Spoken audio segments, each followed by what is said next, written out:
kā nākamais startam gatavojas Ladislavs Žukovskis, kas bija bukardināls no Sparta kluba Pakals.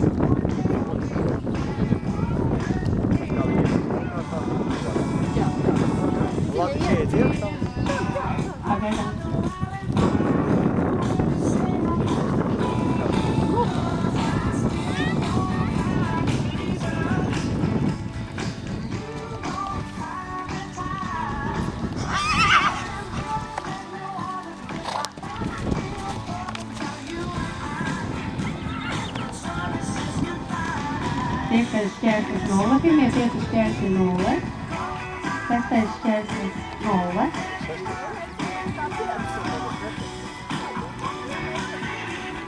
septītais šķērslis 0, astotais šķērslis 0 soda punkti. Paldies! Iveta Pecka ir maršrutu beigusi bez soda punktiem.